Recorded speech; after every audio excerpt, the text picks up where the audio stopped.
Era embeera eno eviiriddeko abazadde okuyita bannaddiini okusobola okulaba nga bataasa abaana baabwe era olutuuse ku ssomero ne batumya omusomesa agambibwa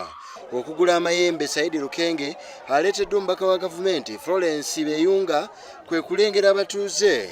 okumutuusaako obulabe n'agamba nti kino kyandiviirako obuzibu kwe kuyita poliisi ne UPDF okuva e Kabamba okubira okujja okutaasa embeera.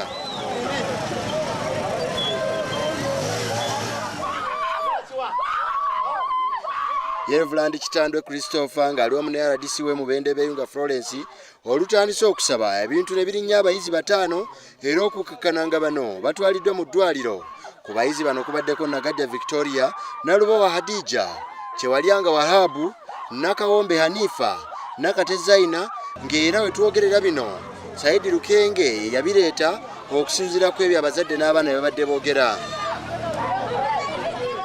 Mama fina yabajja ne kasambi bano bali mutulaga nti part 1 waliyo part 2 bobeka bazze ndaba bibakuba ebiku asase sigwa yali nayo sigwa esawe ngeno kali mu gende wana sigwa mama tugende sigwa agayinza okutuyamba ajje kuno wano tulaga amaanyi ge ayamba abantu be Kasambi abantu be Nakawala abayambe. Omubaka wa gavumenti ayambiddwako poliisi ne baddusa abaana bano mu ddwaliro lya Mubende Referral Hospital okwekebejjebwa ko n'abo babadde bateeberezebwa okuba nga bafunye akajabangu mu mitwe gyabwe.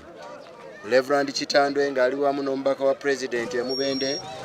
basabye abantu abalina kye bamanyi ku byokola bino okuvaayo okuyambako kubanga abaana baabwe balabika bali mu kaseera kazibu era ne bakubira omulanga Maama Fiina akulira abasawo b'ekinnansi okuvaayo okusobola okubayamba ku kizibu kino kubanga abaana baabwe tebakyasoma kasookedde bitandika kubakolako bulumbaganyi. Singa baleeta abantu bali amayembe gakoonako tiguni ne be baatuleeta nabo bajje basabirire nga nabo bali luddawa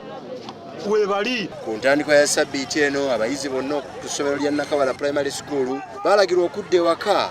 kubanga ebintu eby'ensoma byali bizzeemu kigoye weezinge ate nga n'essomero lyali balirwamu abayizi abawerera ddala 8 mu kiseera kino tebakyaweranga essomero kati lirimu abayizi 30 gokka okusinziira kwa lipoota okuva ewa Kitunzi Amisi akulira essomero lino.